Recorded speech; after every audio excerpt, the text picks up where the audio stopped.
Hi Leo, maligayang pagbabalik. Alamin muli natin ang iyong present situation, ang causes of conflicts and obstacles mo at mga pagbabago na iyong kailangan, ang iyong strengths, other challenges, at ang kalalabasan ng pagbasang ito. Okay.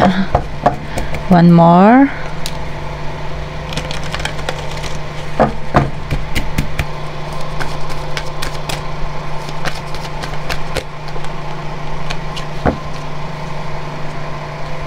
Nine of Water.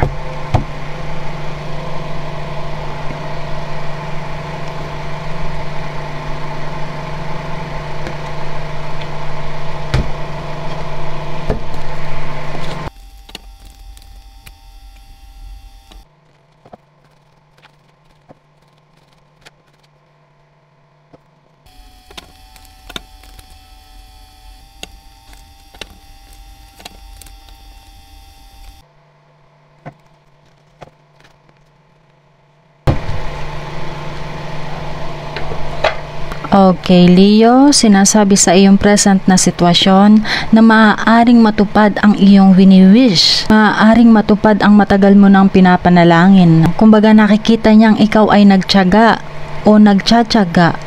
Nakikita ang iyong pagpupursigi. Kaya naman, sinasabi dito na ipagpatuloy mo lamang ang pagkakaroon ng positibong pananaw at hindi malayong magkaroon na ng katuparan ang mga minimithi mo.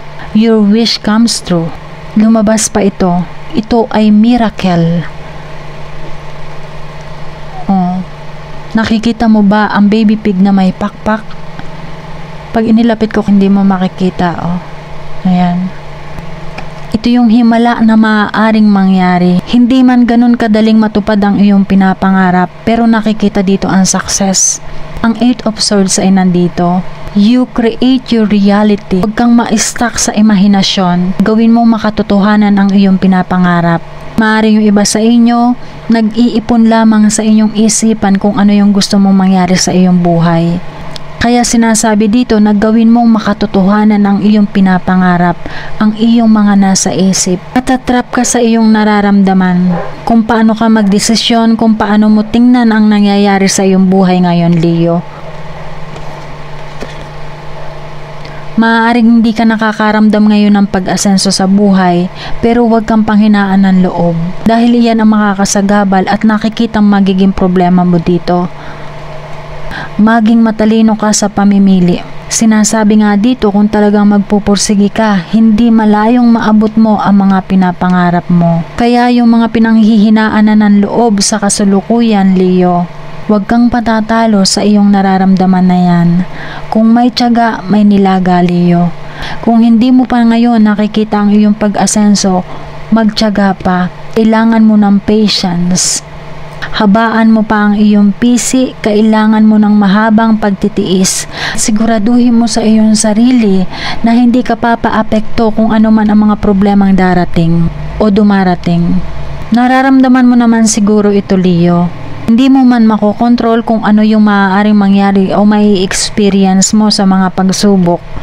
Pero sinasabi dito, kailangan mo ng pagtsatsaga, Leo. Nandito ang 6 of Swords at 4 of Cups sa mga pagbabago na iyong kailangan. Pag-aralan mo muna ang iyong mga gusto kung paano mo ito makakamit. Dahil walang imposible. Dahil nakikita dito sa iyong 4 of Cups at 6 of Swords, nakikita dito yung pagsisisi. Maaring may mapalampas ka na magandang opportunity na siya magiging dahilan ng pagsisisi mo sa huli, Leo. Sa mga pagbabago na maaaring mangyari sa iyong buhay, ito yung tamang oras para mag-move on. Huwag kang mawawala ng pag-asa, maniwala ka na merong pagbabago na maaaring mangyari sa iyo para matupad ang gusto mong mangyari sa iyong buhay, Leo. Ang susi para ikaw ay makapagpatuloy sa iyong buhay, Leo, iwanan mo ang nakaraan. Iwanan mo ang mga negative na nangyari sa iyong buhay. Move on, Leo. Magmumula sa iyong sarili ang paggaling.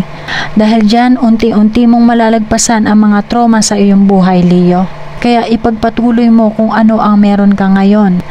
Humingi ka ng gabay na sana bigyan ka muli ng lakas ng loob. Saan ka man mapunta, saan ka man dalahin ng pagkakataon, humingi ka ng guide. Bigyan ka muli ng bagong lakas para sa muling makikibaka sa iyong buhay. Dagdagan mo pa ang iyong pananalig, Leo, para magkaroon ka ng positibong pananaw. Hindi katulad na nakikita dito sa 8 of Swords. Puro negative ang nakikita mo. Na-stuck ka sa mga negative mong iniisip na napakalaking epekto niyan sa pagkakaroon ng katuparan ng mga minimithi mo sa buhay. Pakawalan mo na yung mga hinanakit mo na siya ring sinasabi sa iyong strengths. Nagiging emotional ka, nakikita ang mga bitterness. Makakatulong sa iyong success. Nakalimutan mo ang mga bitterness mo sa buhay. Nakikita dito yung iba sa inyo gustong mapag-isa. Gusto mong tumigas na ang iyong puso. Gusto mong umiwas sa mga taong ayaw mo.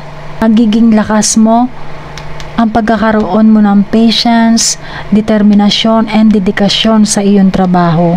Maaaring yung mga paghihirap mo sa nakaraan, pag naaalala mo, nagiging emotional ka pa rin, Leo. Huwag kang mabuhay sa mga hinanakit, sa galit. Huwag kang mabuhay sa araw-araw na may daladala pa ng sama ng loob. Hindi man ganun kadaling magpatawad, pero kailangan maging balance ka. Kailangan ang nakaraan ay hindi makaapekto para sa iyong kinabukasan. Nakikita dito na inilalayo mo ang iyong sarili. Halimbawa sa grupo ng mga kaibigan, ikaw ay dumidistansya, Leo. Maganda naman yan dahil ang mga chismis ay pinagsisimulan minsan ng trouble. At para naman sa relasyon, Leo, sinasabi dito na kailangan maging tapat ka sa iyong karelasyon. At dahil dyan, mapunta naman tayo sa iyong other challenges. Nandito ang 7 of Cups na reverse, ang 5 of Wands at ang The Magician.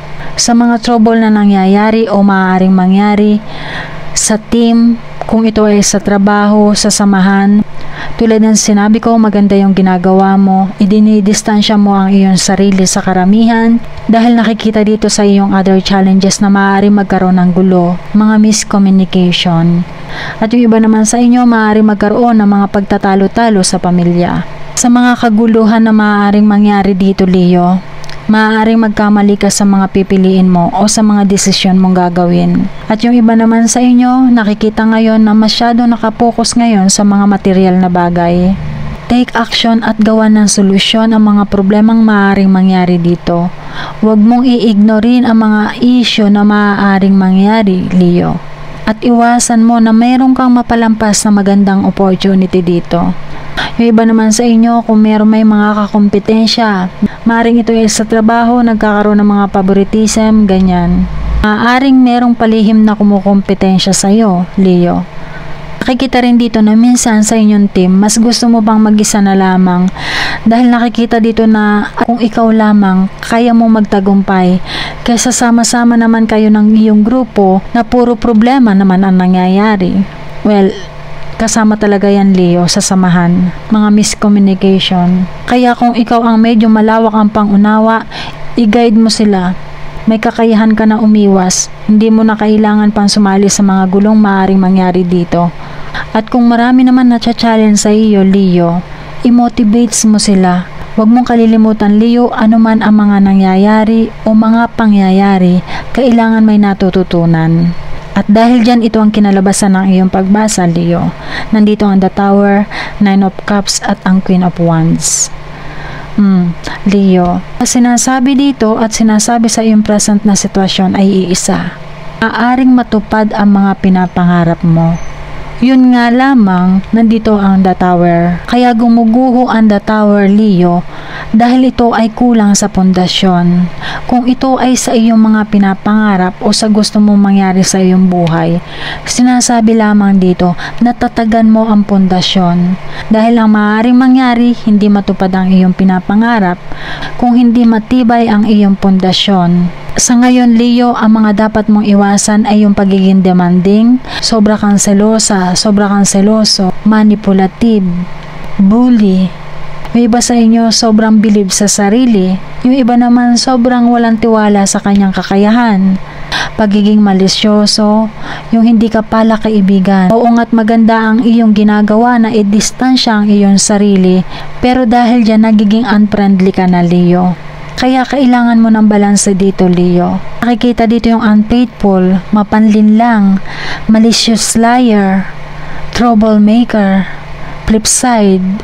Kaya ipinapaalala ko sa iyo yung sinabi dito, kung ikaw ay may karelasyon, kailangan mo maging tapat sa iyong karelasyon. At nakikita rin dito yung mga unexpected challenges o mga obstacles na maaaring mangyari. Maaring ikaw ay mapagod, panghinaan ng loob. Kaya dagdagan mo pa ang iyong pananalig at inuulit ko, kailangan mo maging balanse. Huwag mong kontrolin yung mga hindi mo na kayang kontrolin, Leo, para maiwasan mo na rin ang pagkakaroon ng stress sa ibang tao. Hindi lamang sa iyong sarili, para sa mga tao na kapaligid sa iyo. Huwag mong pasanin ang responsibilidad ng ibang tao. Kung ano lang yung dapat mong gawin, yun lamang ang gawin mo. Hayaan mo sila. Pero huwag mo naman sobrahan na ikaw ay dumistansya. Tulad ng sinabi ko, kailangan mo dito ng balanse. Try to find balance, Leo, okay? At iyan ngayon ang iyong naging pagbasa, Leo. Gawin mo lamang itong gabay kung iyong nais. Kita-kits po muli. Number 1 Rasya po. Paki-like and subscribe na. Thank you. Bye-bye.